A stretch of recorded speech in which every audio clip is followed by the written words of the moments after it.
మీకే మహిమలారోపిస్తూ యేసయ్య పరిశుద్ధ నామంలో అడిగి వేడుకుంటున్నాము తండ్రి, ఆమేన్.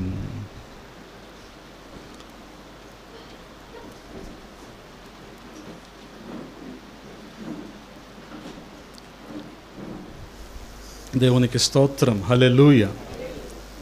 ప్రభునందు ప్రియ సహోదరి సహోదరులారా, నేటి ఆరాధనకు కూడి వచ్చిన మీ అందరికి కూడా నా హృదయపూర్వకమైన వందనాలు తెలియజేస్తా ఉన్నాను.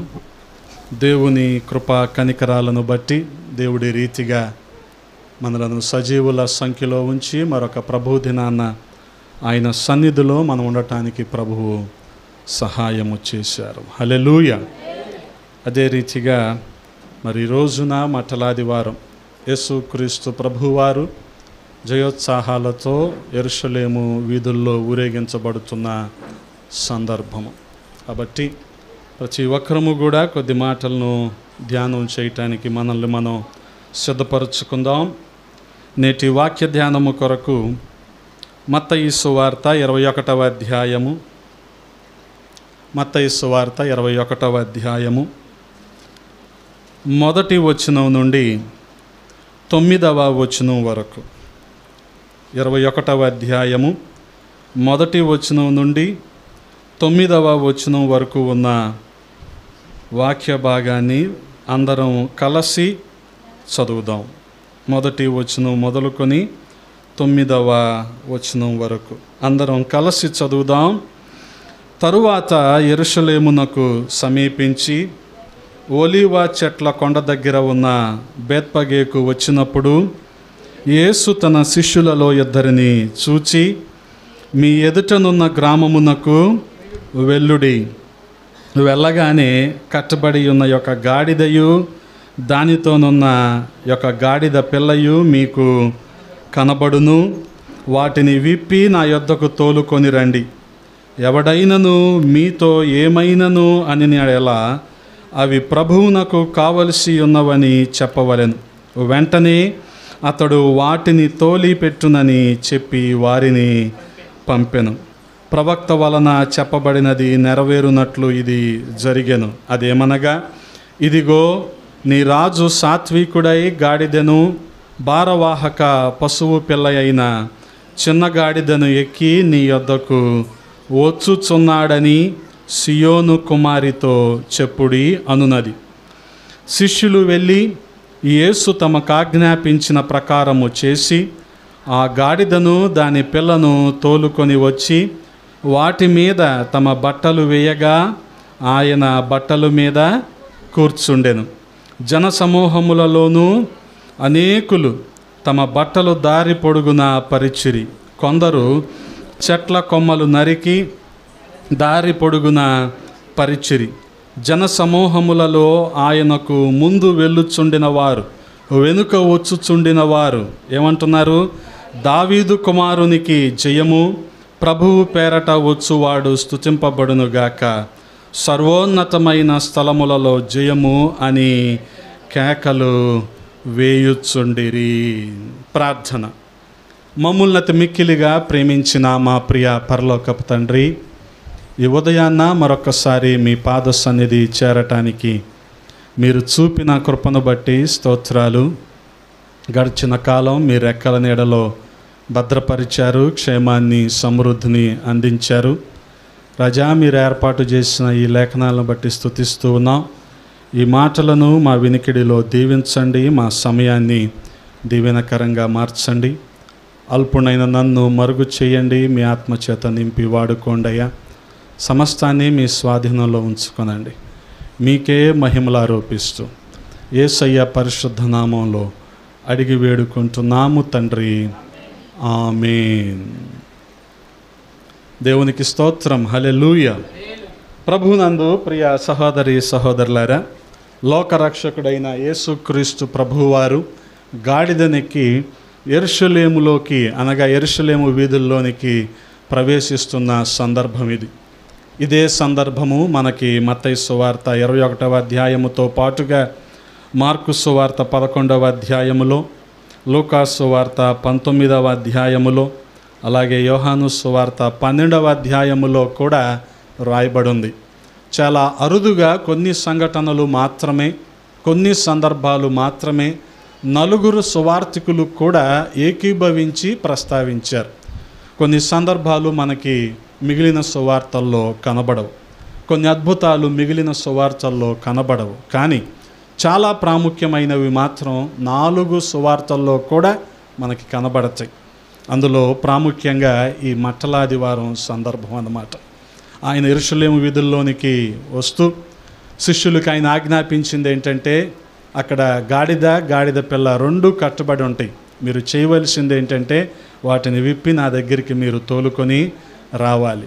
ఆయనను ఊరేగిస్తూ ఉండగా ఆయన ముందు నడుస్తున్నవారు, ఆయన వెనుకన నడుస్తున్నవారు, వారిరువురు అంటున్న మాట మనం చదువుకుందాం కదా. దావీదు కుమారునికి జయము, ప్రభువు పేరట వచ్చువాడు స్తుతింపబడునుగాక, సర్వోన్నతమైన స్థలములలో జయము అని కేకలు వేస్తున్నారు. హల్లెలూయా.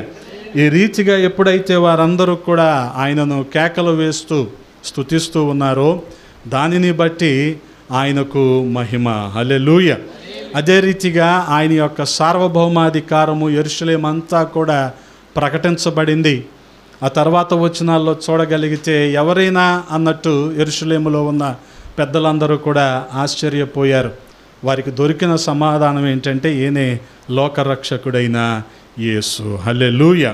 కాబట్టి మనం గమనించగలిగితే ప్రియ సహోదరి సహోదరులారా, ఆయన జననం గనుక ఏ రీతిగా అయితే ప్రవచనం ప్రకారం నెరవేర్చబడిందో, ఆయన యెరూషలేము వీధుల్లో ప్రవేశించటం కూడా ఒక ప్రవచనమే. అందుకనే 4వ వచనంలో రాయబడి ఉంది కదా, ప్రవక్త వలన చెప్పబడినది నెరవేరునట్లు అది జరిగెను. ఏంటది గమనించండి. ఇదిగో నీ రాజు సాత్వికుడై గాడిదను భారవాహక పశువు పిల్ల అయిన చిన్న గాడిదని ఎక్కి నీ యొద్దకు వచ్చుచున్నాడని సియోను కుమారితో చెప్పుడి అనేది.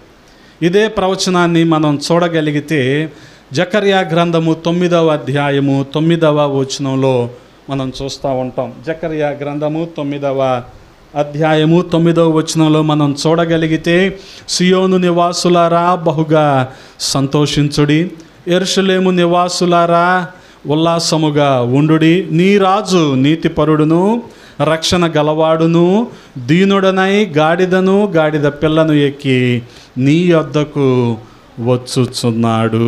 హల్లెలూయా. గమనించండి, ఆయన పుట్టుక, ఆయన జననం ఏ రీతిగా అయితే ప్రవచించబడిందో ప్రవక్తల ద్వారా, ఆ రీతిగా ఆయన యెరూషలేములో జయప్రవేశము చేస్తున్న సందర్భం కూడా ప్రవచించబడింది. ఆయన మరణము ప్రవచించబడింది, ఆయన శిలువ శ్రమలు ప్రవచించబడ్డాయి, ఆయన పునరుద్ధానము అనగా మృతిని జయించి ఆయన సమాధిలో నుంచి తిరిగి లేచిన విధానం కూడా ముందుగానే ప్రవక్తల చేత ప్రవచించబడింది. ఆ రీతిగా మనం చూడగలిగితే మరి గొప్ప అద్భుతమైన సంఘటన యెరూషలేములో ఆ రోజున జరిగింది. వారందరూ కూడా ప్రభువుని స్తుతిస్తూ ఉంటే ప్రజలందరూ, అంటే ప్రభువుని అంగీకరించని వారు, ఈయనే మెస్సయ్య అని గుర్తించని వారు కూడా ఆశ్చర్యపోయారు. ఎవరైనా అని అడుగుతున్నారు. 10వ వచనంలో మనం చూడగలిగితే ఆయన యెరూషలేములోనికి వచ్చినప్పుడు పట్టణమంతయు ఈయన ఎవరో అని కలవరపడెను. ఆ జనసమూహము ఈయన గలిలయలోని నజరేతు వాడగు ప్రవక్త అయిన యేసు అని చెప్పిరి. గమనించండి, ఆ రీతిగా ఆయన 3.5 సంవత్సరాలు ఎంతో ప్రయాసతో భారముతో పరిచర్య జరిగించినప్పటికీ ఆయనను గుర్తించని వారు ఇంకా యెరూషలేములో ఉన్నారు. నేడు కూడా సువార్త ప్రకటించబడుతున్నా సరే ఆయనను అంగీకరించని వారు అనేక మంది ఉన్నారు అన్నదానికి ఆ సంఘటన ఒక సాదృశ్యంగా కనబడుతూ ఉంది. గమనించండి ప్రియ సహోదరి సహోదరులారా, ఆయన యెరూషలేములోనికి రావటం వలన చూడగలిగితే 2వ వచనంలో ఒక సంఘటన మనం చూస్తూ ఉన్నాం. మీ ఎదుటనున్న గ్రామమునకు వెళ్ళుడి, వెళ్ళగానే కట్టబడి ఉన్న యొక్క గాడిదయు దానితోనున్న యొక్క గాడిద పిల్లయు మీకు కనబడును, వాటిని విప్పి నా యొద్దకు తోలుకొని రండి. హల్లెలూయా. గమనించండి, మెట్టుకు ఈ వచనము మన పరిచర్య దర్శనం. మీ ఎదుటనున్న గ్రామానికి వెళ్ళండి. మనకిప్పుడున్న వ్యాగనార్కి ముందు మనకు ఒక వ్యాన్ ఉండేది, సువార్త ప్రకటించడానికి ఒక వ్యాన్ ఉండేది. ఎంతమందికి తెలుసు మీకు వ్యాను? చూసారా వ్యాను?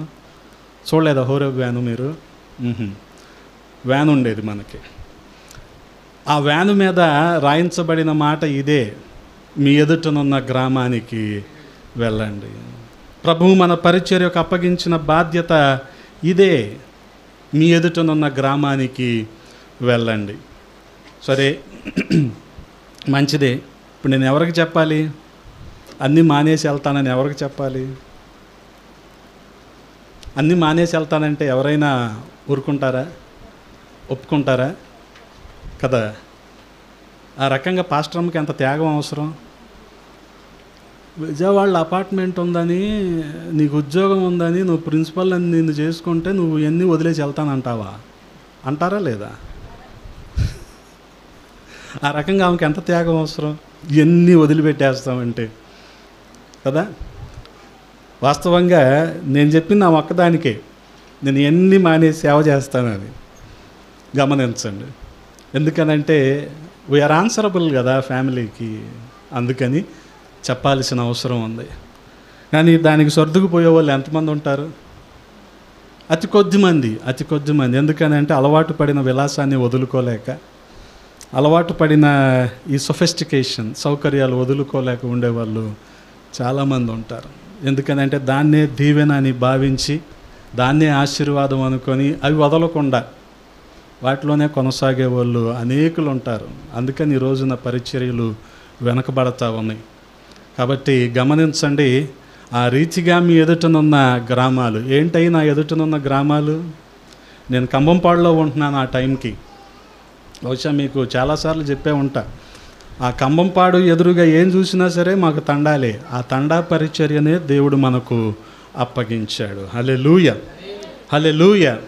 వారి భాష నేర్చుకోవటానికి, వారితో మమేకం అవటానికి ప్రభువు ఎంతగానో సహాయం చేశాడు. ఇప్పటికీ కూడా రాత్రి ఒక ఆల్ నైట్ ప్రేయర్లో వర్తమానం అందించి తిరిగి వచ్చేటప్పుడు అనుకుంటున్నాం ఏంటంటే, వడ్లన్నీ రోడ్డు మీద ఆరేశారు, అవన్నీ తప్పించుకుంటూ వెళ్ళాలి మేము బుల్లెట్ మీద. ఎందుకంటే రోడ్లు ఖాళీగా ఉంటాయి కాదనం, కానీ ఏంటంటే వడ్లన్నీ ఆరేస్తారు ఈ టైంలో. అలాగే ఆరేశారు. దాని నిండా పిట్టలో, ఏది అర్ధరాత్రి 2ంటికి పిట్టలో, గొడ్ల గోబలో అన్నీ ఉన్నాయి. ఈ లైట్ చూసి అటు ఇటు చెదిరిపోయి మీదకు వస్తున్నాయి. అంటే ఆ లైటింగ్లో ఎటు తప్పించుకోవాలో తెలియక, ఇటువంటి పరిస్థితుల్లో గడిచిన 7-8 సంవత్సరాలుగా మన పరిచర్య కొనసాగుతూ వస్తుంది. హల్లెలూయా. కాబట్టి గమనించండి, ఈ మే నెలలో ఇటు నల్లమల అడవుల్లోని కొంతమంది గిరిజనులకి, అలాగే ఇటు విజయనగరం, ఉత్తరాంధ్రలో విజయనగరం సాలూరులో ఉన్న కొన్ని గిరిజన తెగల వారికి సువార్తను తీసుకువెళ్ళటానికి నిశ్చయించుకున్నాం. కాబట్టి మీరు ప్రార్థన చేయండి. మన పరిచర్య దర్శనమే మీ ఎదుటనున్న గ్రామానికి వెళ్ళండి. హల్లెలూయా. చాలాసార్లు మీకు చెప్తా ఉంటాయి కదా, మట్లాదివారం మనకి ఎప్పుడు ప్రత్యేకమే. మరొక ప్రత్యేకత ఉంది, అది ఆరాధన ముగింపులో మీకు నేను జ్ఞాపకం చేస్తాను. అందుకని మనం చూడగలిగితే దేవుడు వారికి ఇచ్చిన దర్శనం, మీ ఎదుటనున్న గ్రామానికి వెళ్ళండి. వెళ్ళగానే మీకేం కనపడుతుంది? కట్టబడి ఉన్న యొక్క గాడిదయు, దానితోనున్న యొక్క గాడిద పిల్లయు మీకు కనబడును. వాటిని విప్పి నా యొద్దకు తోలుకొని రండి. ఆయన యెరూషలేములోనికి రావటం వలన ఒక గాడిదకు విడుదల వచ్చింది. హల్లెలూయా. ఆయన యెరూషలేములోనికి రాకముందు వరకు ఆ గాడిద కానీ గాడిద పిల్ల కానీ ఎలాగున్నాయి? కట్టబడిపోయి ఉన్నాయి. కట్టేశారు, తాడుతో ఎక్కడో చోట కట్టేశారు. అది ఎంత తిరిగినా సరే ఎంత దూరం వెళ్తుంది? అంతే, అక్కడ వరకే దాని పని. గానుగెద్దులాగా అంతసేపే తిరుగుద్ది, కానీ ఎక్కడికి వెళ్ళలేదు. కానీ యేసుక్రీస్తు ప్రభువారు ఎప్పుడైతే ఆ యెరూషలేములోనికి ప్రవేశించారో ఈ గాడిద పిల్లకు గొప్ప విడుదల దొరికింది. అంత మాత్రమే కాదు, ఎన్ని రకాలుగా ఇది విడుదల పొందిందంటే, అప్పుడు వరకు కూడా తాడుతో కట్టబడి ఉంది, ఇప్పుడు మాత్రం స్వేచ్ఛగా ఉంది. అప్పుడు వరకు కూడా దాని యజమాని దాని చేత బరువులు మోయించేవాడేమో, కానీ ఇప్పుడు అది ఆ బరువులు కాదు, కానీ యేసుక్రీస్తు ప్రభువు వారిని మోయటానికి సిద్ధపడుతుంది. హల్లెలూయా! ఎంత గొప్ప మార్పు అండి. ఆయన యెరూషలేములోనికి రావటం వలన ఇటువంటి పెను మార్పు కలిగింది. మన జీవితాల్లో కూడా రక్షకుడైన యేసుక్రీస్తు ప్రభువారు రావటం వలన ఎన్ని మార్పులు కలుగుతాయో తెలుసా? పాపానికి శాపానికి కట్టబడి ఉన్న మనల్ని ఆయన విడిపించాడు. హల్లెలూయా! ఆ రక్షణానందాన్ని మనకు కలిగించాడు. హల్లెలూయా! అందుకనే మనం చూడగలిగితే ఇలాగా విడుదలను ఇవ్వటం అనేది కూడా ప్రవచన రీతిగా ఆయన నోటిలో నుంచే వచ్చింది. లూకాసు సువార్త 4వ అధ్యాయం 18వ వచనాన్ని మనం చూడగలిగితే, ప్రభువు ఆత్మ నా మీద ఉన్నది, బేదలకు సువార్త ప్రకటించుటకును ఆయన నన్ను అభిషేకించెను, చెరలోనున్న వారికి విడుదలను, గ్రుడ్డి వారికి చూపును, నలిగిన వారిని విడిపించుటకును, ప్రభువు హితవత్సరమును ప్రకటించుటకును ఆయన నన్ను పంపియున్నాడు. హల్లెలూయా! ఈ మాటలను యేసుక్రీస్తు ప్రభు వారే చెప్పారు. నేను ఎందుకు వచ్చాను అంటే, గమనించండి, బేదలకు సువార్త ప్రకటించటానికి, చెరలోనున్న వారిని విడిపించటానికి.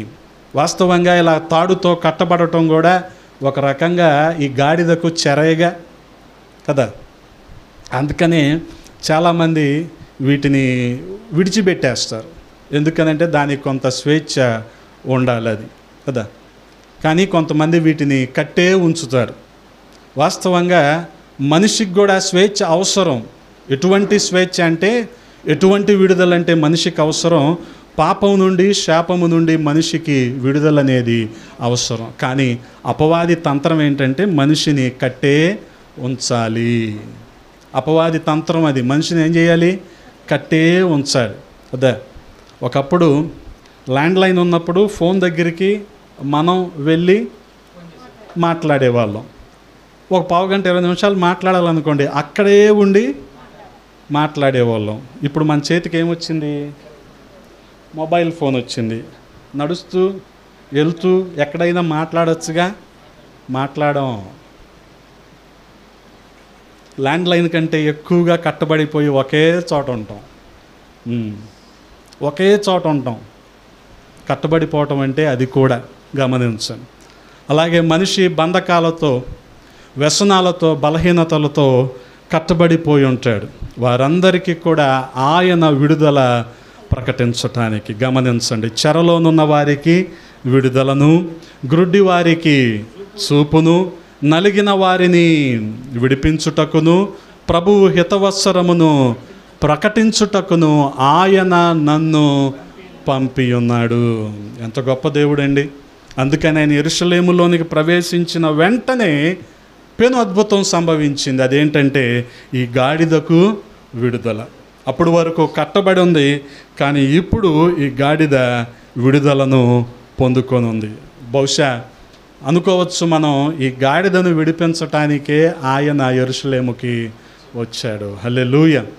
అంటే ఆశ్చర్యం కాదు కదా. ఎందుకనంటే ఒక్క సమరయ స్త్రీతోనే ఆయన మాట్లాడి ఆమెను ఒప్పించి ఆమెను ప్రభువులోనికి నడిపించటానికి ఆ ఒక్కదాని కోసమే సుకారా అనే ఊరు గుండా ఆయన ప్రయాణం చేయలేదా? చేశాడు.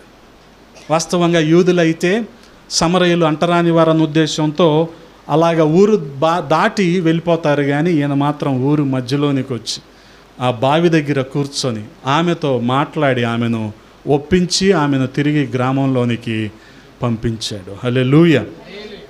అది స్వజనుల మధ్య పరిచర్య. అందుకనే ఆ ఒక్క నెపంతో ఈ రోజున అందరూ స్వజనుల మధ్య ఆగిపోతున్నారు. అన్యజనుల భారం కలగట్లేదు జనాలకి. చాలా విచారకరం అది. స్వజనుల దగ్గరే ఆగిపోతున్నారు. ఆయనే కదండి సమరయ స్త్రీని ఆ రీతిగా పంపించాడు. మేము కూడా వెళ్తామండి అని వెళ్ళిపోతున్నారు అంతే కదా. ఇంకా మిగిలిన వారు ఏమైపోయినా పట్టింపు లేదు. ఎనీవే అక్కడైనా పరిచర్య జరుగుతుందని సంతోషించాలి. ఇంకంతకుమించి మనం ఏం చేయగలం కదా. గుడ్డి కన్నా మెల్ల మేలు కదా. అలాగే అస్సలు పరిచర్య జరగకుండా ఉండటం కంటే కనీసం కుల ప్రాతిపదికన పరిచర్య జరుగుతుందని అనుకొని సంతోషించాలి. ఇంకంతకుమించి ఏం చేస్తాం మనం కదా. గమనించండి. అందుకనే ఈ ఒక్క గాడిదను విడిపించటానికి యేసుక్రీస్తు ప్రభువారు యెరూషలేములోనికి వచ్చారు. హల్లెలూయా. అందుకనే ఆయన మనకు విడుదలను కలిగించేవాడు. గమనించగలిగితే ప్రియ సహోదరి సహోదరులారా, ఆయన ఆపదల నుండి మనకు విడుదలను కలిగించేవాడు. గమనిస్తున్నారా? ఆపదల నుండి ఆయన మనకు విడుదలను కలిగించేవాడు. 107వ కీర్తన 13వ చరణంలో మనం చూడగలిగితే, కష్టకాలమందు యెహోవాకు మొరపెట్టిరి, ఆయన వారి ఆపదలలో నుండి వారిని విడిపించెను. ఆపదలలో నుండి వారిని విడిపించెను. ఇశ్రాయేలీయుల్ని దేవుడు ఆ రీతిగానే విడిపించాడు. వారి మొరలు, వారి అంగలార్పులు, వారి ఏడుపు ఆయన విన్నాడు, వారి పరిస్థితిని ఆయన చూచాడు. కాబట్టే మోషేని వారి మధ్యలోనికి పంపించాడు. ఇనప కొలిమి లాంటి బానిస సంఖ్యలలో నుంచి, ఐగుప్తు బానిస సంఖ్యలలో నుంచి ఇశ్రాయేలీయులను ఆయన విడిపించాడు. హల్లెలూయా. ఆ రీతిగా మనం చూడగలిగితే భయాలన్నిటిలో నుంచి ఆయన మనల్ని విడిపించేవాడు. 34వ కీర్తన 4వ చరణంలో మనం చూడగలిగితే, నేను యెహోవా యొద్ద విచారణ చేయగా ఆయన నాకు ఉత్తరం ఇచ్చెను, నాకు కలిగిన భయములన్నిటిలో నుండి నన్ను తప్పించెను. హల్లెలూయా. ఆ రీతిగా మనల్ని భయాల నుంచి ఆయన విడిపించాడు, ఆపదలలో నుంచి ఆయన విడిపించాడు. అలాగే రోమీయులకు రాసిన పత్రిక 8వ అధ్యాయము 2వ వచనాన్ని మనం చూడగలిగితే, క్రీస్తు యేసునందు జీవమునిచ్చు ఆత్మ యొక్క నియమము పాప మరణముల నియమము నుండి నన్ను విడిపించెను. గమనించండి, పాప మరణముల నియమము నుండి విడిపించెను. పాపానికి జీతం మరణం, అదే పాప మరణ నియమము. దాని నుండి ఆయన మనల్ని విడిపించాడు. ఎలాగంట? ధర్మశాస్త్రము దేనిని చేయలేకపోయిందో దానిని దేవుడు చేసెను కదా. ధర్మశాస్త్రం దేన్ని చేయలేకపోయింది? మనిషికి విడుదలను ఇవ్వలేకపోయింది. ప్రాయశ్చిత్తం అయితే చేయించగలిగింది, బలులైతే అర్పించుకోగలిగింది, కానీ మనిషికి విడుదలను ఇవ్వలేకపోయింది. గమనించండి. అందుకనే ధర్మశాస్త్రము దేనిని చేయలేకపోయిందో దేవుడు దాన్ని చేశాడు. అందుకనే పాపాన్ని ఆయన జయించాడు, లోకాన్ని ఆయన జయించాడు. ఆయన అన్న మాట అదే, లోకాన్ని జయించాను కాబట్టి మీరు కూడా జయించేవారిగా ఉండాలి అనేది. అదే రీతిగా 71వ కీర్తన 4వ చరణంలో ఈ రీతిగా రాయబడి ఉంది. చూడండి, నా దేవా, భక్తిహీనుల చేతిలో నుండి నన్ను రక్షింపుము, కీడు చేయువారి పట్టులో నుండి, బలత్కారుని పట్టులో నుండి నన్ను విడిపించుము. గమనించండి, ఆయన కీడు చేసేవారి చేతిలో నుండి మనలను విడిపించేవాడు. ఆ రీతిగా మనం చూడగలిగితే శత్రువుల చేతిలో నుండి ఆయన మనల్ని విడిపించేవాడు. అంత మాత్రమే కాదు, యోబు భక్తుడు అంటాడు, 5వ అధ్యాయము, యోబు గ్రంథము 5వ అధ్యాయము 19వ వచనాన్ని మనం చూడగలిగితే, 6 బాధలలో నుండి ఆయన నిన్ను విడిపించును, 7 బాధలు కలిగినను నీకు ఏ కీడును తగులదు. 7 బాధలంట. గమనించండి, 1 కాదు 2 కాదు, ఇన్ని కలిగినా సరే ప్రభు మనల్ని విడిపించేవాడు. ఈ గాడిదను గనక ఎలాగైతే ఆయన ఈ కట్ల నుండి విడిపించాడో, మనలను, విశ్వాసులను ఆయన ఆపదల నుంచి, శ్రమల నుంచి, బాధల నుంచి, పాప శాప నియమము నుంచి, శత్రువుల నుంచి, కీడు నుంచి ఆయన మనల్ని విడిపించేవాడు. అందుకనే మరి ఈ పాపపు బానిస కట్లకు కట్టబడి ఉన్న ప్రతి ఒక్కరిని కూడా ఆయన విడిపించటానికే ఈ లోకంలోనికి వచ్చాడు. అంత మాత్రమే కాదు, మనం చూడగలిగితే 5వ వచనంలో రాయబడి ఉంది కదా, ఆయన ఏ రీతిగా ప్రవేశిస్తూ ఉన్నాడంట, ఇదిగో నీ రాజు సాత్వికుడై గాడిదను భారవాహక పశువు పిల్ల అయిన చిన్న గాడిదను ఎక్కి నీ యొద్దకు వచ్చుచున్నాడని సియోను కుమారితో చెప్పుడి. ఎలాగొస్తున్నాడండి ఆయన? సాత్వికుడిగా, దీనుడిగా ఆయన వస్తున్నాడు. ఈ లోకపు రాజు అయితే సాధారణంగా గుర్రం మీద రావాలి కదా, ఈయన ఎలాగొస్తున్నాడు? గాడిద మీద వస్తున్నాడు. దేన్ని సూచిస్తూ ఉందంటే ఆయన దీనత్వాన్ని, ఆయన సాత్వికాన్ని ఇది సూచిస్తూ ఉంది. హల్లెలూయా. కాబట్టి మనం గమనించగలిగితే యేసుక్రీస్తు ప్రభువారు యెరూషలేములోనికి గాడిద మీద రావటం అనేది సమాధానానికి గుర్తు. గుర్రం మీద రాజు వస్తున్నాడంటే యుద్ధానికి వచ్చినట్టు. కానీ యేసుక్రీస్తు ప్రభువారు రాజులకు రాజు అయినప్పటికీ ఆయన యుద్ధానికి రావటం లేదు. ఆయన మన మీద తీర్పుకు రావటం లేదు. ఆయన మనల్ని శిక్షించటానికి రావటం లేదు. ఆయన మనల్ని విడిపించటానికి ఆయన వచ్చాడు. కాబట్టి ఆయన దేనికోసం వస్తున్నాడు? ఇప్పుడు సమాధానానికి వస్తున్నాడు. అందుకనే గాడిద మీద ఆయన వస్తున్నాడు. గమనించండి, గుర్రాన్ని ఎక్కి రావటమేమో యుద్ధానికి రావటం, గాడిద మీద ఎక్కి రావటమేమో సమాధానానికి సూచనగా ఉంది. వాస్తవానికి ఆ దీనత్వము, ఆ సాత్వికము ఆయన గాడిద మీద రావటంలోనే కనిపిస్తుంది. హల్లెలూయా. కాబట్టి మనం చూడగలిగితే చాలా సందర్భాలలో లేనిపోని ఆర్భాటానికి వెళ్ళి అది దేవునికి మహిమ అనుకుంటాం. రక్షణ లేకుండా, పాపక్షమాపణ లేకుండా, బలహీనతల నుంచి విడుదల లేకుండా లేనిపోని ఆర్భాటాలు చేస్తే అది దేవునికి మహిమ ఎలాగవుతుంది? అవ్వనే అవ్వదు కదా. అందుకనే మనం గమనించాలి, ఆయన పుట్టుకలో దీనత్వాన్ని మనం చూస్తూ ఉంటాం. ఆయన జీవించిన విధానంలో దీనత్వాన్ని మనం చూస్తూ ఉంటాం. ఈ దీనత్వాన్ని శిష్యులకు కూడా ఆయన నేర్పించారు. ఎలాగంటారా? శిష్యుల్ని ఆయన పరిచర్యకు పంపించేటప్పుడు అసలు మీరు జోలె కానీ సంచి కానీ ఏది మీరు తీసుకెళ్ళొద్దు. తీసుకెళ్తే ఏం జరుగుద్ది? మీకు పరిచర్య మీద కంటే పోగేసుకోవటం మీద ఎక్కువ ఆలోచన ఉంటుంది. తినమంటే తినకుండా ఏమంటారు అప్పుడు? మీరు కవర్లో పెట్టేయండి, నేను సంచిలో పెట్టుకెళ్తా అంటారు. ఈ ఆలోచనలు ఎక్కువైపోతాయని ఆయన ఏమన్నాడు వారితో? మీరు ఎక్కడికి వెళ్ళినా సరే సంచి కానీ జోలె కానీ తీసుకెళ్ళచ్చు. మీరు 2 జతల బట్టలు తీసుకెళ్ళండి, ఇంకా ఎంతకు మించి మీరేమీ తీసుకెళ్ళొద్దు. గమనించండి. మీరు నమ్ముతారో లేదో, నేను ఉద్యోగం చేసేటప్పుడు 80 జతల బట్టలు ఉండేవి నాకు. ఇస్త్రీ వాడు అనేవాడు, అయ్యా దిష్టి తగులుద్ది అన్నీ ఒకసారి ఇవ్వకుండా అనేవాడు. ఓ 18-19 వాచీలు ఉండేవి. ఏ రోజు ఏ వాచీ పెట్టుకెళ్తానో నాకు తెలియదు. అది ఒక సెమిస్టర్లో ఒక క్లాసులో వేసిన షర్ట్ని ఆడు చూడాలంటే ఆడు ఫైనల్ ఇయర్కి వెళ్ళాలి.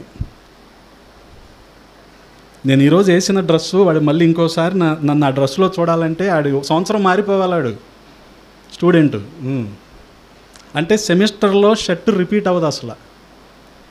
నిజమండి. ఇప్పుడంటే సింగిల్ కాస్ట్యూమ్లో సెటిల్ అయిపోయాం ఇలాగా హవాయి చెప్పుల్లో. ఎందుకని? ఇవన్నీ మనం పరలోక రాజ్యాన్ని మనల్ని తీసుకెళ్ళలేవు అని నిర్ణయించుకొని ఈ ఆర్భాటం ఇదంతా అవసరం లేదు కదా. మా ఊళ్ళో కూడా చాలామంది ఏమంటారంటే, మా ఊర్లో అయ్యగారు కారు కొనండి అయ్యగారు, అప్పుడు కారు లేదు మనకి, కారు కొనండి అయ్యగారు కానుక ఎక్కువ వస్తుంది అనేవాళ్ళు. నాకు అర్థం కాల, కారుకి కానుక ఏంటి సంబంధం అనుకునేవాడిని కదా. ఇవన్నీ ఆర్భాటానికి సంబంధించిన విషయాలు. గమనించండి, మనం ఫ్లైట్లో ఎకానమీ క్లాస్లో కూర్చున్నా అదే ఎయిర్పోర్ట్లో దిగుతాం, బిజినెస్ క్లాస్లో కూర్చున్నా అదే ఎయిర్పోర్ట్లో దిగుతాం కదా. బడాయికి పోయి దీనికంటే 3 రెట్లు టికెట్ ఎందుకు కొనుక్కోవాలి? జనాలకు తెలియదు, డెకారం అనుకుంటారు అంతే. గమనించండి, ఇవేవి మనల్ని పరలోక రాజ్యానికి తీసుకెళ్ళలేవు కదా. శారదా కాలేజీలో ఉదయాన్నే 7:30కి ఫస్ట్ క్లాస్ నాది. నాకు ఫస్ట్ అవర్ ఇవ్వకపోతే నేను ఉద్యోగం చేయనయ్యా, నా డిమాండ్ అలా ఉండేది. అది చచ్చినట్టు నాకు ఫస్ట్ అవర్ ఇవ్వాలి. 7:30కి జనాలు ఎలాగ నిద్రమొహాలతో వస్తారు మీకు తెలుసుగా, 7:30 అంటే కాలేజీకి. అందుకని కిటికీలో నుంచి లైట్ పడుతుంటే ఇలా వాచ్ తీసి నిద్రపోయేవాడి మీద ఈ లైట్ వేయాలి, అరే లెగరా అని. అంత బడాయి ఉండేది. ఇప్పుడు ఏముందో సార్, ఏమీ లేదు ఇప్పుడు.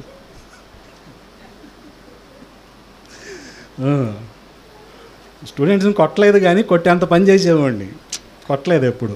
మనకెందుకు వాళ్ళ బాధలు. కానీ ఏంటంటే బాగా గుర్తుపెట్టుకునేవాళ్ళు, లీడ్ మా మీద లైట్ వేసాడు ఇలాగని. ఎంత అడావుడిగా, ఎంత డాంబికంగా, ఎంత గొప్పగా కదా, అట్టహాసంగా. అవన్నీ అక్కడి వరకే. తర్వాత గేట్ దాటితే ఎవడు పట్టించుకోడు కదా, తెలుసుగా. మ్యాగీకి కుక్కలు కూడా పట్టించుకో, అవన్నీ అనవసరం ఇంకా కదా. అందుకని దాన్ని వదిలిపెట్టుకోలేరు చాలామంది. ఇప్పటికి నన్ను చూసిన వాళ్ళు చాలామంది జాలి పడతారు. ఎలా ఉండేవాడు ఎలాగైపోయాడని. ఎలాగైపోయాం సార్, ఏమైంది? బాగానే ఉన్నాగా, బతికే ఉన్నాగా, ఇంకేం కావాలి కదా. అంటే చేతికి కడియాలును ఉంగరాలు అన్నీ ఉంటేనే బాగా ఉన్నట్ట? కాదు కాదు కాదు, గమనించండి. అందుకనే క్రైస్తవ్యం మనకి దీనత్వము, సాత్వికము నేర్పిస్తుంది కదా. దాన్ని ఆయన మాదిరికరంగా ఎలా చూపించాడు? ఆయన గాడిద మీద వస్తూ ఆయన చూపించాడు. అందుకని ఆయన జీవన విధానంలో సాత్వికము, దీనత్వం, ఆయన పుట్టుకలో కూడా సాత్వికము, దీనత్వము. గమనించండి, లూకాసు సువార్త 2వ అధ్యాయంలో మనం చూడగలిగితే 11వ వచనంలో రాయబడి ఉంది కదా, దావీదు పట్టణమందు నేడు రక్షకుడు మీ కొరకు పుట్టి ఉన్నాడు, ఈయన ప్రభు అయిన క్రీస్తు. దానికి ఇదే మీ కానవాలు, ఒక శిశువు పొత్తి గొడ్డలతో చుట్టబడి ఒక తొట్టెలో పరుండుకొని ఉండుట మీరు చూచెదరు. ఇది దీనత్వం కాదా?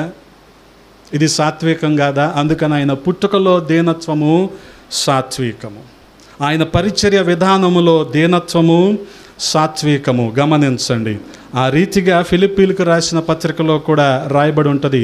2వ అధ్యాయము, ఫిలిప్పీలకు రాసిన పత్రిక 2వ అధ్యాయము 8వ వచనాన్ని చదువుతూ ఉన్నాను. గమనించండి, మరియు ఆయన ఆకారమందు మనుష్యుడిగా కనబడి మరణము పొందునంతగా, అనగా శిలువ మరణము పొందునంతగా విధేయత చూపినవాడై తన్ను తాను తగ్గించుకోవటం తప్పేం కాదండి. ఖర్చులు తగ్గించుకోవటం తప్పేమి కాదు. మనకేమో ఖర్చులు పెరగాలి, ఒళ్ళు తగ్గాలనుకుంటాం మనం. దీని మీద ఎక్కువ దృష్టి ఉంటుంది, కానీ ఖర్చులు మాత్రం రోజు రోజుకి పెరుగుతూనే ఉంటాయి. కానీ ఇక్కడ ఆయన తగ్గింపు చూసారా? ఆయన ఆకారమందు మనుష్యుడిగా కనబడి ఎంతవరకు తగ్గించుకున్నాడంట? తన ప్రాణము పోయినా సరే దాన్ని లెక్క చేయలే. శిలువ మరణము పొందునంతగా విధేయత చూపిన వాడే తన్ను తాను తగ్గించుకొనెను. గమనించండి, హెబ్రీలకు రాసిన పత్రిక 5వ అధ్యాయంలో కూడా ఆయన తగ్గింపును మనం చూస్తూ ఉన్నాం. హెబ్రీలకు రాసిన పత్రిక 5వ అధ్యాయము 8వ వచనంలో మనం చూడగలిగితే, ఆయన కుమారుడయుండియు తాను పొందిన శ్రమల వలన విధేయత నేర్చుకొనెను. హల్లెలూయా.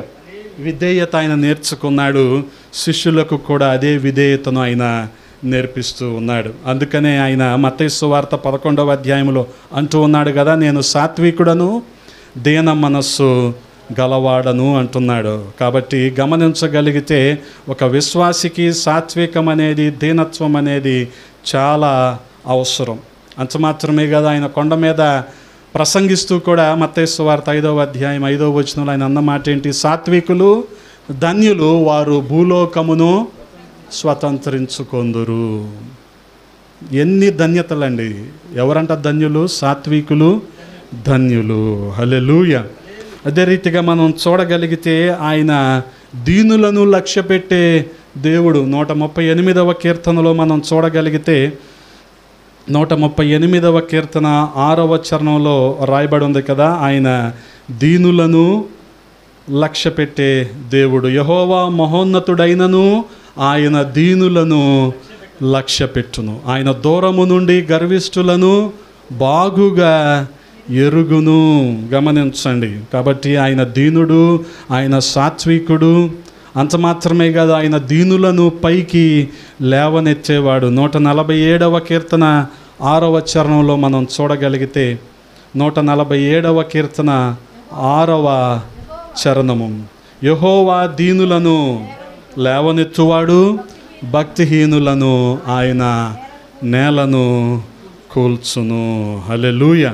కాబట్టి గమనించండి ప్రియ సహోదరి సహోదరులారా, దేవుని పిల్లలుగా పిలువబడాలంటే మనలో కూడా దీనత్వము, సాత్వికము ఉండాలి. ఆయన యెరూషలేములో ప్రవేశించేటప్పుడు ఎలాగొచ్చాడు? దీనుడుగా, సాత్వికుడుగా ఆయన వచ్చాడు. కానీ ఆయన 2వ రాకడలో ఆ రీతిగా రాడండి. ఆయన ఎలాగొస్తాడు? తీర్పు తీర్చటానికి ఆయన కొదమ సింహంగా రాబోతూ ఉన్నాడు. హల్లెలూయా. కాబట్టి మనం గమనించగలిగితే ఆ తర్వాత 6-7 వచనాల్లో యేసుక్రీస్తు ప్రభువు వారు ఆజ్ఞాపించిన దాన్ని శిష్యులు తూచా తప్పకుండా పాటించారు. శిష్యులు వెళ్ళి యేసుక్రీస్తు ప్రభు వారికి వారు తమకు ఆజ్ఞాపించిన విధంగా ఏం చేశారు? గాడిదను దాని పిల్లను రెండూ కూడా తోలుకొని వచ్చి వాటి మీద తమ బట్టలు వేయగా ఆ బట్టల మీద ఆయన బట్టల మీద కూర్చుండెను. గమనించండి, ఇక్కడ శిష్యులలోని విధేయత మనం చూస్తూ ఉన్నాం. చాలా కాలానికి రాక యెరూషలేముకు వచ్చాడు. అంజూరపు చెట్టు గురించో దేని గురించి ఆయన అడుగుతాడేమో అని శిష్యులు అనుకొని ఉండొచ్చు. కానీ ఆయన అడిగింది దేన్ని? గాడిద పిల్లను విడిపించమని ఆయన అడిగాడు. విడిపించిన గాడిద పిల్లను తన దగ్గరికి తీసుకురమ్మని ఆయన అడిగాడు. అందుకనే మనం గమనించగలిగితే పాపం నుంచి, శాపం నుంచి, బలహీనతల నుంచి విడిపించబడిన ప్రతి వ్యక్తి కూడా దేవుని సన్నిధిలో ఉండాలి. అలా లేకుండా ఉన్నాడు అనుకోండి, అపవాది మళ్ళీ వాడిని ఆ బలహీనతకే అప్పగిస్తుంది కదా. ఆ సేనాదయ్యం పట్టిన వ్యక్తి ఉన్నాడు కదా గరాసీను దేశంలో. ఆ దయ్యాలన్నీ కూడా విడిపించబడిన తర్వాత ఎక్కడున్నాడు ఆయన? చక్కగా సాధుపరచబడి మంచి బట్టలు వేసుకొని ప్రార్థనలో కూర్చున్నట్టు మనం చూస్తూ ఉంటాం. అంటే విడిపించబడిన తర్వాత ఏ వ్యక్తి అయినా ఎక్కడ ఉండాలి? దేవుని సన్నిధిలో ఉండాలి. గమనించండి, కృతజ్ఞత కలిగి జీవించాలి.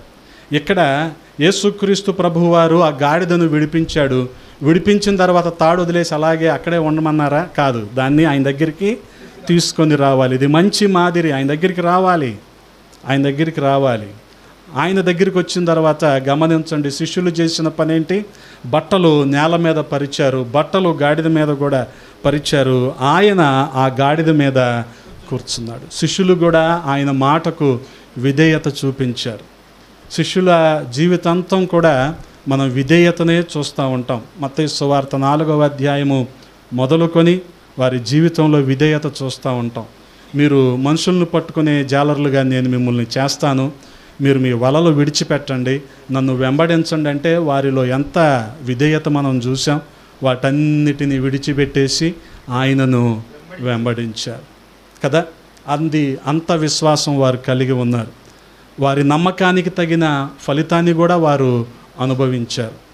ఆ రీతిగా అటువంటి విధేయతనే మనం ఇక్కడ చూస్తూ ఉన్నాం.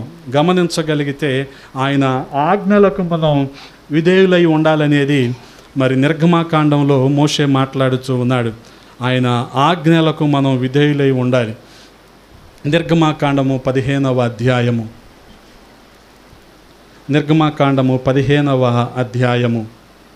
26వ వచనాన్ని మనం చూడగలిగితే, నీ దేవుడైన యెహోవా వాక్కును శ్రద్ధగా విని ఆయన దృష్టికి న్యాయమైనది చేసి ఆయన ఆజ్ఞలకు విధేయులై ఆయన కట్టడలన్నిటినీ అనుసరించి నడచిన ఎడల నేను ఐగుప్తీయులకు కలుగజేసిన రోగములలో ఏదియు మీకు రానియను, నిన్ను స్వస్థపరచు యెహోవాను నేనే. ఎప్పుడు స్వస్థత కలుగుతుంది? ఆయన నియమించిన ఆజ్ఞలను కట్టడలను మనము అనుసరించినప్పుడు. హల్లెలూయా. ఆ రీతిగా ప్రియ సహోదరి సహోదరులారా, ఆయన సెలవిచ్చిన మాటకు మనం విధేయులవ్వాలి. ఆ రీతిగా ఆయన ఆజ్ఞలను మనం గైకొనాలి. ఆయన ఆజ్ఞలను ఎప్పుడైతే మనము తూచా తప్పకుండా పాటిస్తామో ఖచ్చితంగా మనకు మేళ్ళు, ఆశీర్వాదాలు కలుగుతాయి. గమనించండి, బహుశా నోవాహు ఎంత నమ్మకస్తుడంటే ఆ తరంలో నోవాహు వంటి వాడు ఎవరు కూడా లేరు. విధేయత చూపించేవారు, నమ్మకత్వాన్ని కలిగి ఉన్నవారు, దేవుని మాటకు లోబడేవారు కదా. గమనించండి, ఎక్కడ కూడా తన స్వంత పైత్యాన్ని ఉపయోగించాల నోవా. దేవుడు ఏ కొలతలైతే ఇచ్చాడో ఆ కొలతల ప్రకారమే, ఎన్ని అంతస్తులు అన్నాడో అన్ని అంతస్తులే, ఎన్ని పశుపక్షాదులు జతలుగా రావాలన్నాడో దేవుడు అన్నే. ఇక్కడ ఒక్కటి కూడా ఆయన స్వంత ఆలోచన లేదు. గమనిస్తున్నారా? ఆయన ఆజ్ఞలకు విధేయత చూపించటం అంటే అది మనం గమనించగలిగితే ఆదికాండము 6వ అధ్యాయములో ఆ మాటను మనం చూస్తూ ఉంటాం. ఆదికాండము 6వ అధ్యాయము 22వ వచనంలో మనం చూడగలిగితే, నోవాహు చేసెను దేవుడు అతనికి ఆజ్ఞాపించిన ప్రకారము యావత్తు. దేవుడు ఏది ఆజ్ఞాపిస్తే అది తూచా తప్పకుండా నోవాహు చేశాడు. ఇక్కడ శిష్యులు కూడా చేసింది ఏంటి? మీరు వెళ్ళండి, ఆ గ్రామంలో కట్టబడి ఉన్న ఒక గాడిద పిల్ల ఉంటుంది, గాడిద ఉంటుంది. ఆ రెండింటిని విప్పి తోలుకొని రండి. అందులో ఏమైనా డీవియేషన్ ఉందా? లేదు కదా. అందులో ఏమైనా అమెండ్మెంట్, సవరణ చేశారా? లేదుగా. ఆయన ఏం చెప్పాడో చెప్పింది చెప్పినట్టు చేశారు. నోవాహు కూడా యావత్తు దేవుడు ఆజ్ఞాపిస్తే ఏది చెప్తే అది మొత్తం కూడా తూచా తప్పకుండా పాటించాడంట. గమనించండి, అబ్రహాము జీవితంలో కూడా ఇదే మనం చూస్తూ ఉంటాం. చూడగలిగితే ప్రియ సహోదరి సహోదరులారా, ఆదికాండము 26వ అధ్యాయము, ఆదికాండము 26వ అధ్యాయం 5వ వచనాన్ని చూస్తారా? ఏలయనగా అబ్రహాము నా మాట విని నేను విధించిన దాన్ని, నా ఆజ్ఞలను, నా కట్టడలను, నా నియమములను గైకొనెనని చెప్పెను. ఆజ్ఞలు, కట్టడలు, నియమములు, వీటన్నిటినీ అనుసరించాడు అబ్రహాం. అందుకనే అబ్రహాముది ఎటువంటి విశ్వాసం అంటే మారు మాట్లాడని విశ్వాసం. నోరెత్తలేదు, ఇంకా నోరెత్తలేదు. 12వ అధ్యాయంలో నువ్వు వచ్చేసేయంటే వచ్చేసాడు. ఎందుకు రావాలి అని అడిగాడా? అది విశ్వాసం కదా. మళ్ళీ రమ్మన్నాడు, సరే, పైకైతే నోరు తెరిచి అడగలేదు, కానీ మరి చుట్టుపక్కలన్నీ పరిస్థితులను ఎంక్వైరీ చేసి వచ్చాడా? లేదు. ఆయన బయలుదేరమంటే బయలుదేరాడు, అంతే. 18వ అధ్యాయంలో కూడా మోరియా పర్వతానికి రా, నీకున్న ఒక్కగానొక్క కుమారుడు ఇస్సాకుని బలిగా ఇవ్వంటే వెనకాడా? లేదు, వెనకాడలేదు. ఎంత విశ్వాసం అది! మారు మాట్లాడని విశ్వాసము. అందుకనే మనం గమనించగలిగితే అబ్రహాము చూపించిన ఆ విశ్వాసానికి గాను దేవుడు ఎటువంటి గొప్ప మేలును ఆశీర్వాదాన్ని అబ్రహాముకి ఇచ్చాడో 4వ వచనంలో మనం చూస్తూ ఉంటాం. ఏలయనగా నీకును నీ సంతానమునకును ఈ దేశములన్నీ ఇచ్చి నీ తండ్రి అయిన అబ్రహాముతో నేను చేసిన ప్రమాణము నెరవేర్చి ఆకాశ నక్షత్రముల వలె నీ సంతానమును విస్తరింపజేసి ఈ దేశములన్నీ నీ సంతానమునకు ఇచ్చెదను. నీ సంతానము వలన సమస్త దేశము, భూలోకములోని సమస్త జనులు ఆశీర్వదింపబడుదురు. గమనించండి, ఆయన చూపించిన విశ్వాసము అటువంటిది. ఆ విశ్వాసానికి తగిన ఆశీర్వాదాన్ని కూడా మరి అబ్రహాము సంతానమైన ఇస్సాకు అనుభవిస్తూ వచ్చారు.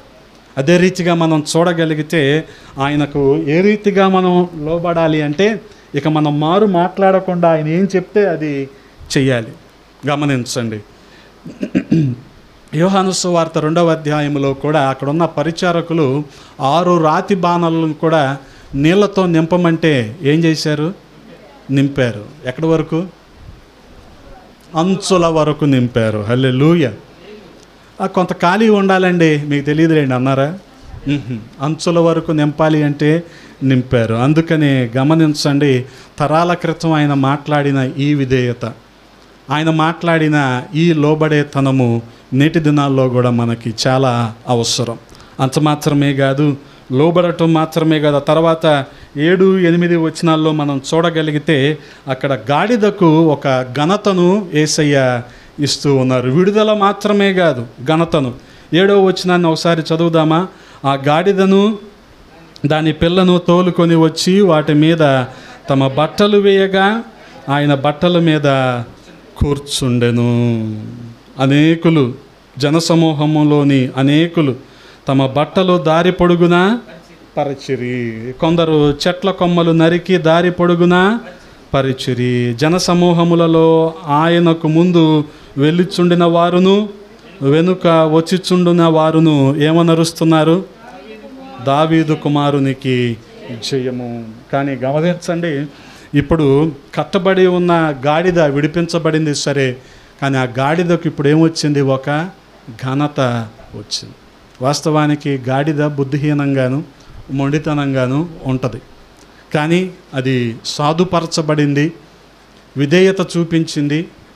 ఏదైనా బరువు దాని మీద ఉంటే బరువుని విదిలించుకోవటానికి ప్రయత్నిస్తుంది గాడిద, అంతేగాని గాడిద బరువు మోయటానికి ఇష్టపడదు కదా. ఎంతసేపు కూడా పని ఎగ్గొట్టడానికి ప్రయత్నిస్తుంది గాడిద.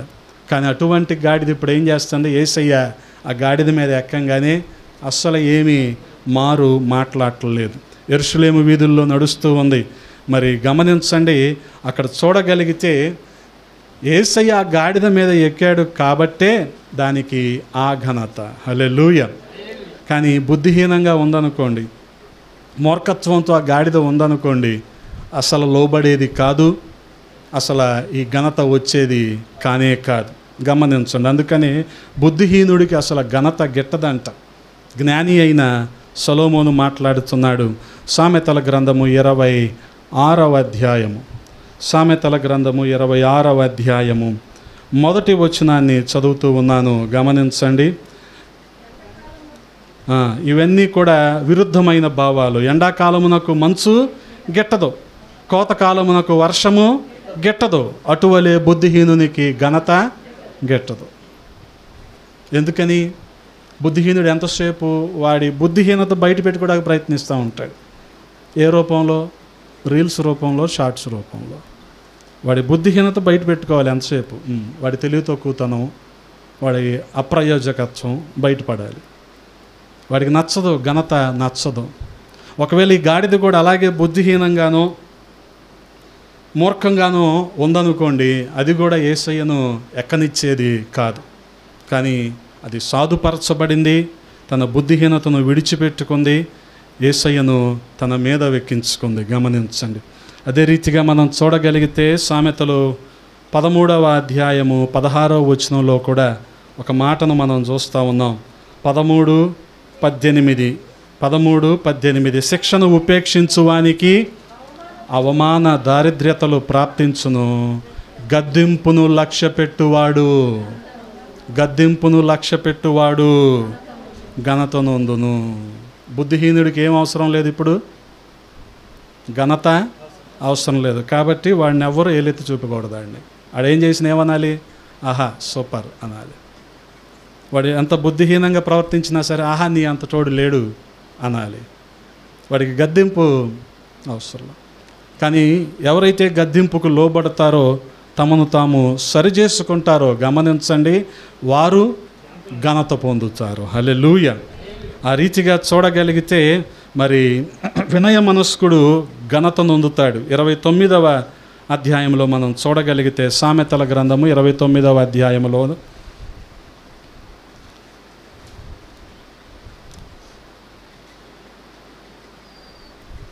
సామెతల గ్రంథం 29వ అధ్యాయం 23వ వచనం. ఎవని గర్వము వానిని తగ్గించును, వినయ మనస్కుడు.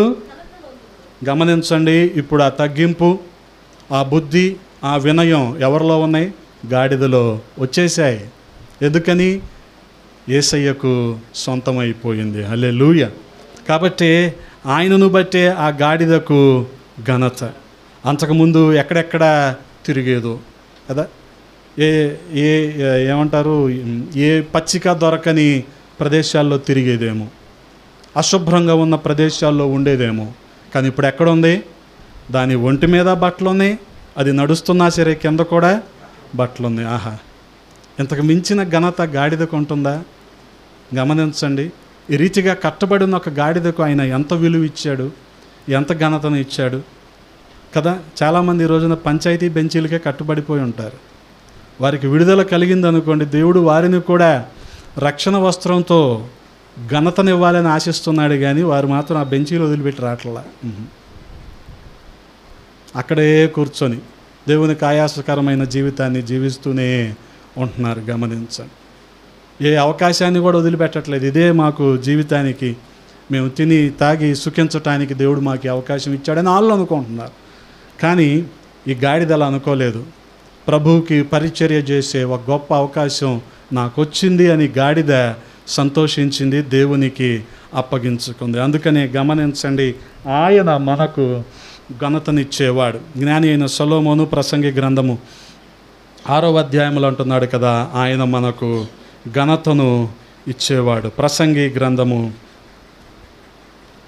6వ అధ్యాయము 2వ వచనం. ఏమనగా, దేవుడు ఒకనికి ధనధాన్య సమృద్ధిని ఘనతను అనుగ్రహించును, అతడేమి కోరినను అది అతనికి తక్కువ కాకుండాను. అయినను దానిని అనుభవించుటకు దేవుడు వానికి శక్తిని అనుగ్రహింపడు, అన్యుడు దాన్ని అనుభవించును. ఇది వ్యర్థముగాను గొప్ప దురవస్థగాను కనబడుచున్నది. కానీ గమనించగలిగితే దేవుడు ఒకనికి ధన ధాన్య సమృద్ధిని ఘనతను అనుగ్రహించేవాడు. వాస్తవంగా యెరూషలేములో ఆయన ప్రవేశించిన ఈ సందర్భం తర్వాత ప్రతి ఒక్కరు కూడా ఆ గాడిదను ఎంత ఘనతగా ఎంత గొప్పగా చూసేవాళ్ళు. ఎందుకని? అది యేసుక్రీస్తు ప్రభువారు ఎక్కిన గాడిద కదా.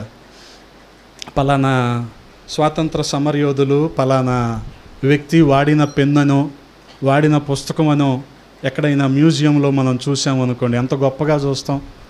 పలానా ఆయన వాడిన పెన్నంట, ఇది 2వ ప్రపంచ యుద్ధంలో వాడిన వస్తువు అంట, అంటే మనం ఎంత గొప్పగా చూస్తాం కదా.